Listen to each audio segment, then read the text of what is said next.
तो 20 गो सवाल मचाई बवाल में स्वागत करता नहीं आप लोगन का। तो चली देर नहीं करके है और ये शुरू करके है। तो पहला सवाल, बिहार के किस जिले में स्वराज दल की शाखा स्थापित की गई थी? In which district of Bihar was the branch of Swaraj Dal established? Important सवाल है। पहला ऑप्शन पटना या गया या मुजफ्फरपुर या फिर भागलपुर। तो देखिए इसका सही उत्तर है ए पटना।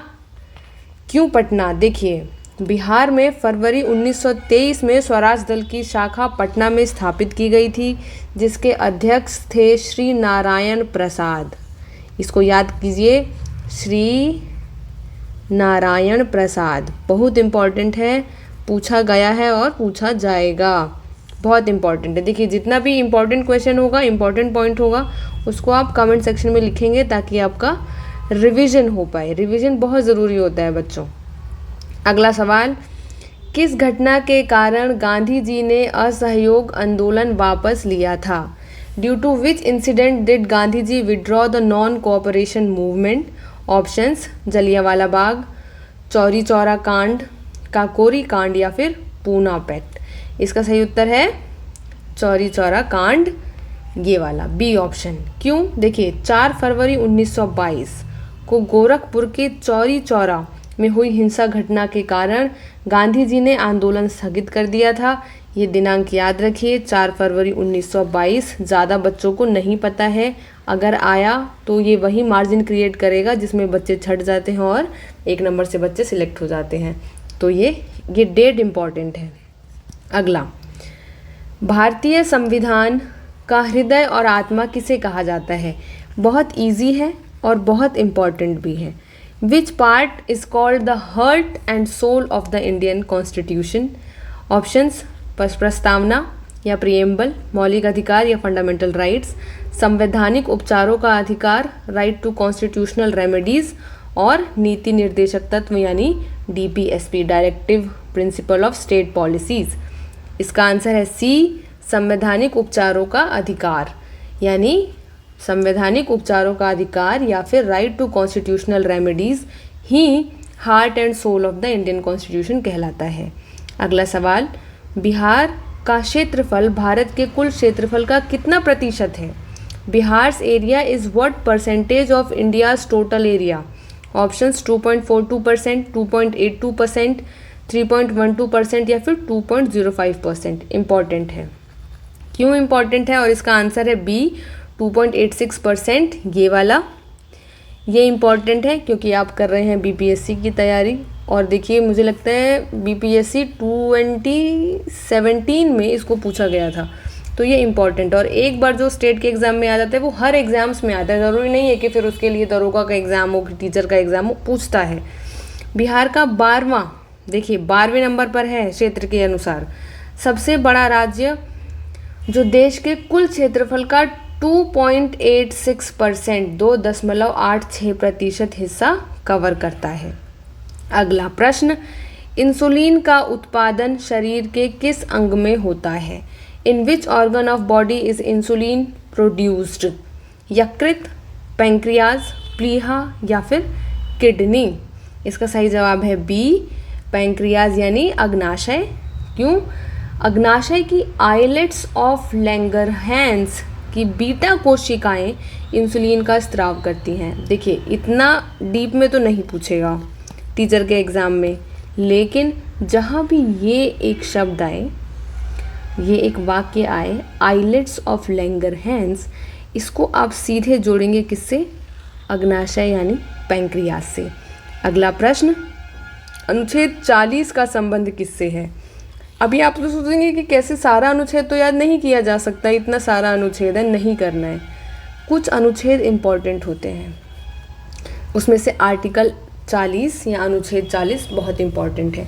इसके ऑप्शंस देखिए, समान नागरिक संहिता, UCC, ग्राम पंचायतों का संगठन, ऑर्गेनाइजेशन ऑफ ग्राम पंचायत, शिक्षा का अधिकार, राइट टू एजुकेशन या एनवायरमेंट प्रोटेक्शन। क्या आंसर होगा इसका? इसका आंसर है बी, यानी ग्राम पंचायतों का संगठन। हमेशा याद रखना है, आर्टिकल 40 किससे रिलेट करता है? Organisation of gram panchayat. ठीक। याद रखिएगा, आर्टिकल 40 ग्राम पंचायत, आर्टिकल 40 ग्राम पंचायत। अगला, इसको क्या है, यह गांधीवादी सिद्धांत पर आधारित है जो राज्यों को ग्राम पंचायतों के गठन पर निर्देशित करता है। अब ये ध्यान रखना है, आर्टिकल 40 जब भी आएगा वो ग्राम पंचायत से रिलेटेड होगा, और वो कौन से प्रिंसिपल पे होगा, गांधीयन प्रिंसिपल पे होगा, याद रखना है, इम्पॉर्टेंट। अगला प्रश्न, ध्वनि की तीव्रता मापने की इकाई क्या है? What is the unit of measuring the intensity of sound? Options hertz, decibel, what या पास्कल। ये आसान है, इसका आंसर है बी यानी डेसिबल।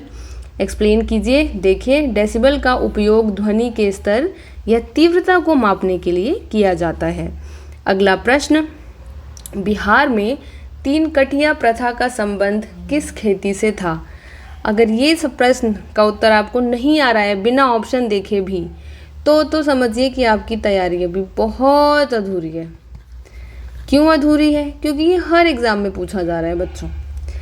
क्यों? देखिए, अब इसका ऑप्शन क्या है, अफीम, धान, नील, गन्ना। अब मुझे उम्मीद है कि आपको आ जाएगा।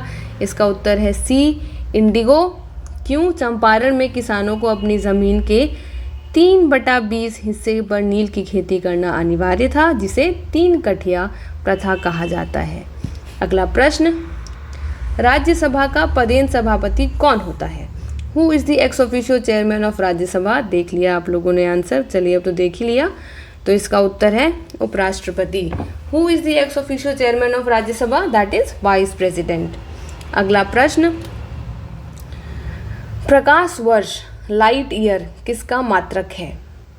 ये आसान है, पर मैंने देखा है बच्चे गलत कर देते हैं जल्दबाजी में या फिर कंफ्यूज हो जाते हैं। ठीक, light year is unit of what? समय, प्रकाश की तीव्रता, दूरी या द्रव्यमान। देखिए, इसका उत्तर है सी यानी दूरी। दूरी नापते हैं लोग, बच्चे ना बेटा, प्रकाश की तीव्रता में कंफ्यूज हो जाते हैं। क्यों? क्योंकि हमने अक्सर लाइट ईयर को नापा है कि सूर्य और धरती के बीच की दूरी को हम लोग लाइट ईयर में नापते हैं। तो आप लोग सोचते होंगे कि इसका मतलब इंटेंसिटी ऑफ लाइट ही नापा जा रहा है लाइट ईयर से, तो ऐसा नहीं है। हम लोग दूरी नाप रहे हैं, डिस्टेंस नाप रहे हैं लाइट ईयर से। ठीक है, एक वर्ष में प्रकाश द्वारा तय की गई दूरी को प्रकाश वर्ष कहते हैं। यह खगोलीय दूरी मापने की इकाई है। चलिए अगला प्रश्न, स्वतंत्र भारत के प्रथम भारतीय गवर्नर जनरल कौन थे? इम्पॉर्टेंट है। Who was the first Indian governor general of independent India? बताइए, माउंटबेटन, सी राजगोपालचारी, डॉक्टर राजेंद्र प्रसाद या सरदार पटेल? बताइए, इसका उत्तर है बी, सी राजगोपालचारी। इम्पॉर्टेंट है। देखिए, मेरा एग्ज़ाम निकला है बीपीएससी टीआरई 3.0 और मैं आपको बता रही हूँ ऐसे सारे प्रश्न मैंने रट लिए थे, क्योंकि मुझे पता था कि ऐसे ही प्रश्न पूछेंगे और ऐसे प्रश्न में गलत करने की गुंजाइश नहीं होनी चाहिए।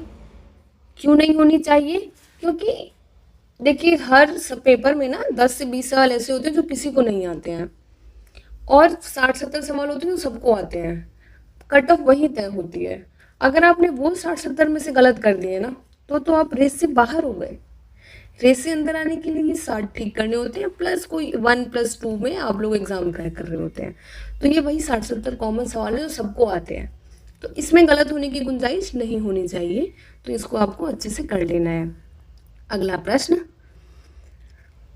ये भी देखिए, इसको एक्सप्लेन कितना अच्छा किया गया है कि चक्रवर्ती राजगोपालचारी स्वतंत्र भारत के प्रथम और अंतिम भारतीय गवर्नर जनरल थे। प्रथम तो समझ में आता है कि अंग्रेज गए तो पहला एक भारतीय इंसान बना होगा। आखिरी क्यों? क्या उसके बाद कोई और आने लगा, किसी और देश के लोग आने लगे? नहीं, ऐसा नहीं है। उसके बाद ये पोस्ट ही खत्म कर दी गई भारतीय गवर्नर जनरल की। तो ये प्रथम और आखिरी थे स्वतंत्र भारत के गवर्नर जनरल। अगला प्रश्न 13वां, विटामिन डी का सबसे अच्छा स्रोत क्या है? दूध है कि सूर्य का प्रकाश है या एग है या ऑरेंज है? ये तो दादी मम्मी सब बताती होंगी ना, क्या कि धूप में चले जाओ, विटामिन डी मिल जाएगा बाबू। तो यही है, विटामिन डी का सही उत्तर है सूर्य का प्रकाश यानी सनलाइट। क्यों? मानव शरीर सूर्य की पराबैंगनी किरणों के संपर्क में आने पर त्वचा में विटामिन डी का निर्माण करता है। अगला प्रश्न, भारत का सबसे पुराना पर्वत कौन सा है? ओल्डेस्ट माउंटेन रेंज की बात की गई है। हिमालय या अरावली या विंध्याचल या सतपुड़ा? इसका उत्तर है बी, अरावली। इम्पोर्टेंट, बच्चों को नहीं आता है। अगर आपको आता है तो आप टॉप 15 नहीं, टॉप 50 बच्चों में तो आ ही जाएंगे। अगला प्रश्न, और हाँ, अरावली पर्वत श्रेणी दुनिया की सबसे पुरानी फोल्ड वलित पर्वत श्रेणियों में से एक मानी जाती है। इम्पोर्टेंट। अगला प्रश्न, सार्क का मुख्यालय कहाँ स्थित है? आप लोग हमें कमेंट सेक्शन में सार्क का फुल फॉर्म बताएंगे।